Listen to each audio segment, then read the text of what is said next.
தலைமை தேர்தல் ஆணையர் திரு ஞானேஷ்குமார் தற்போது செய்தியாளர்களை சந்தித்து வருகிறார். அதன் காட்சியினை நேரலையில் பார்க்கலாம். और क्या है, जहां तक कि मशीन रीडेबल मतदाता सूची का सवाल है,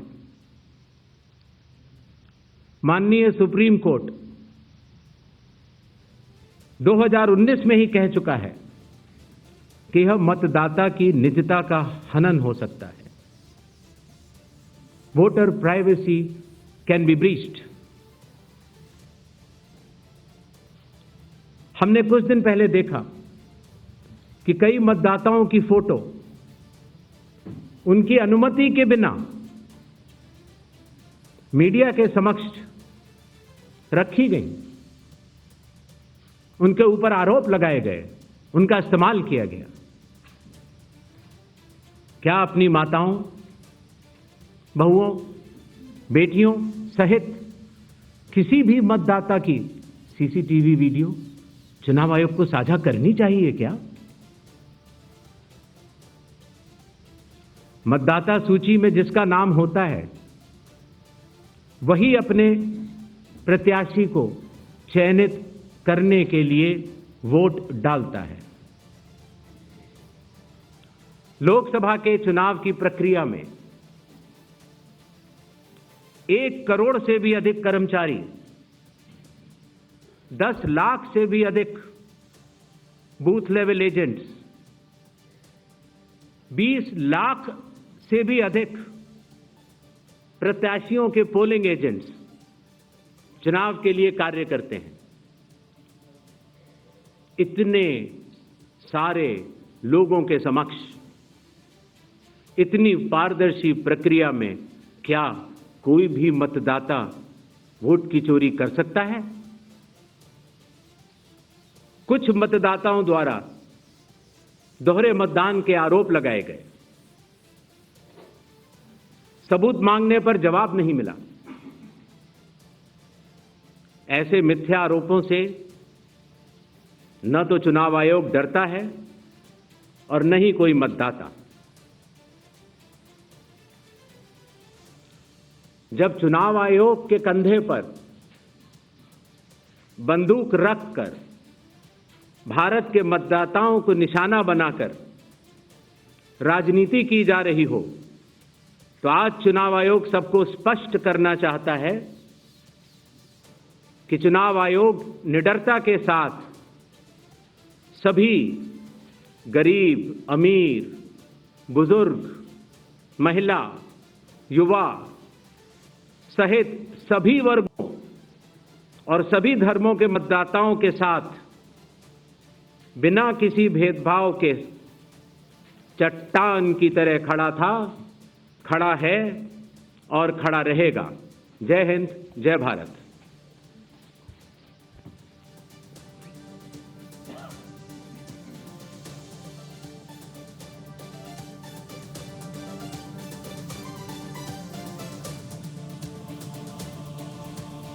வாக்கு திருட்டு தொடர்பாக ராகுல் காந்தி தெரிவித்த பல்வேறு குற்றச்சாட்டுகளுக்கு தலைமை தேர்தல் ஆணையர் ஞானேஷ்குமார் செய்தியாளர்களை சந்தித்து விளக்கம் அளித்திருந்த அந்த காட்சியினை நேரலையில் பார்த்திருந்தோம். அனைத்து கட்சிகளையும் தேர்தல் ஆணையம் சரிசமமாக நடத்துகிறது என்று தலைமை தேர்தல் ஆணையர் தெரிவித்திருந்தார். Prashant from Asianet News. As you know, after Rahul Gandhi's press conference, there are many issues coming up from different states, including states like Kerala. Will you initiate an inquiry into all these allegations which are coming from different states? Next, 5 questions. 22.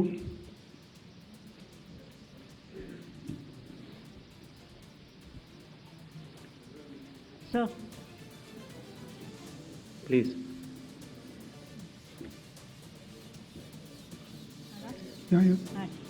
Please. Yeah. Go ahead. Yeah. Sir, Aishwarya Paliwal from Aaj Tak and India Today. Sir, 2 questions. First, sir, a lot of political parties have asked certain questions, but do you think all those questions are actually pointing towards the need for SIR? So, second question is what arrangements you've made for the vulnerable groups? Because a lot of people are asking senior citizens, migrants, marginalized. So, if you can focus on that, sir. Okay. 163. Sir, Shriparna from the Hindu newspaper. Sir, during door-to-door survey and enumeration, how many Nepali, Bangladeshi and Myanmarese nationals were found by BLOs? Does the Election Commission have any figures? 80. I'm coming, sir. We have enough time, sir. 80. Ganesh Kumar ji, how are you? I think you are well. This is Sandeep Shornokar from Bardhaman newspaper. It's a West Bengal, one of the largest newspaper. मेरा question ये है कि बिहार के बाद बंगाल में कब SIR शुरू हो रहा है? 164.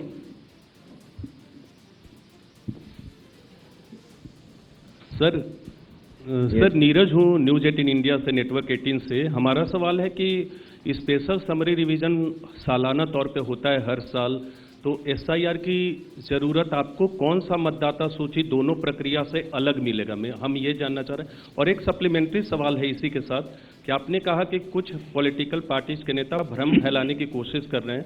उनका ये भी कहना है, राहुल गांधी की मैं बात कर रहा हूँ, थोड़ी देर पहले उन्होंने कहा है क्यों उन्हीं से शपथ पत्र सिर्फ मांगा जा रहा है, दूसरे लोग, दूसरी पार्टी के लोग जो सवाल कर रहे हैं उनसे क्यों नहीं? तो इन 5 सवालों को पहले ले लेते हैं।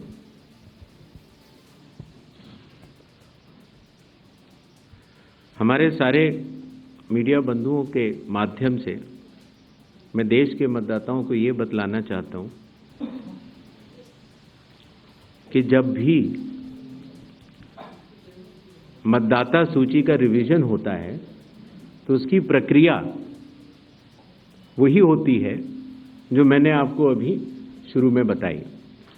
अर्थात सबसे पहले बूथ लेवल ऑफिसर्स और BLAs, राजनीतिक दलों के BLAs मिलकर एक ड्राफ्ट तैयार करते हैं और उसके बाद सभी राजनीतिक दलों को और उसी असेंबली कॉन्स्टिट्यूएंसी के मतदाताओं को यह अधिकार होता है कि वो उसमें त्रुटियां सुधारने के लिए आवेदन कर सकें।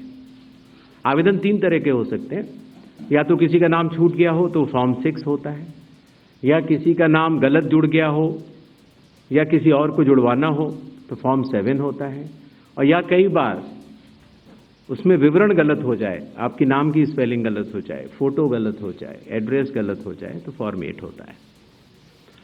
तो ये क्लेम्स एंड ऑब्जेक्शंस का जो पीरियड होता है ये बहुत महत्वपूर्ण होता है और इसमें सभी राजनीतिक दलों की भागीदारी और मतदाताओं की भागीदारी भी आवश्यक होती है।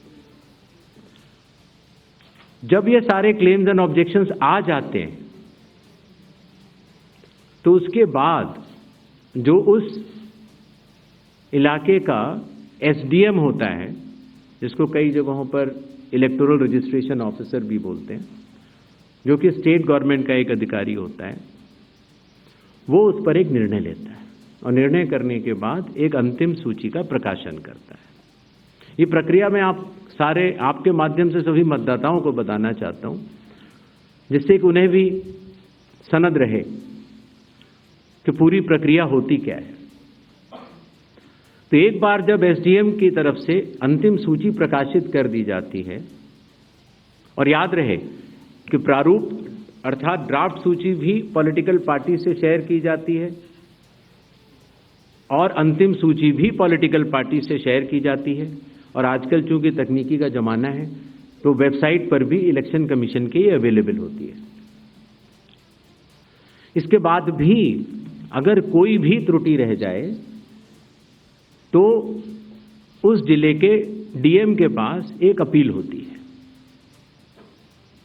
और अगर DM से भी उस त्रुटि का समाधान न निकले तो उसके ऊपर उस प्रदेश के चीफ इलेक्टोरल ऑफिसर के पास एक अपील होती है। जो अंतिम सूची प्रकाशित हो जाती है उसके ऊपर हो जाते हैं चुनाव। जब चुनाव होते हैं तो पॉलिटिकल पार्टीज अपने कैंडिडेट्स को खड़ा करती हैं और उन कैंडिडेट्स को यह सूची एक बार फिर दे दी जाती है कि इस सूची के ऊपर मतदान होगा, और ये सूची मतदान केंद्रवार दी जाती है। इस प्रक्रिया के बाद जब चुनावी मतदान होता है तो मतदान केंद्र के अंदर हर प्रत्याशी को यह अधिकार होता है कि वो पोलिंग एजेंट्स को नामित करे, और वही सूची पोलिंग एजेंट्स के पास भी होती है। तो उदाहरण के तौर पर जब हमारा कोई मतदाता जब मतदान करने जाता है तो पोलिंग एजेंट्स देखते हैं, और अगर कोई गलत व्यक्ति जा रहा है या कोई 2 बार जा रहा है तो उसके ऊपर ऑब्जेक्शन भी कर सकते हैं। मतदान प्रक्रिया समाप्त होने के बाद मतगणना होती है, और मतगणना के बाद रिटर्निंग ऑफिसर रिजल्ट्स डिक्लेयर कर देते हैं। ये एक डिसेंट्रलाइज्ड कंस्ट्रक्ट है। संविधान के अनुसार ये पूरी जिम्मेदारी चुनाव आयोग की है,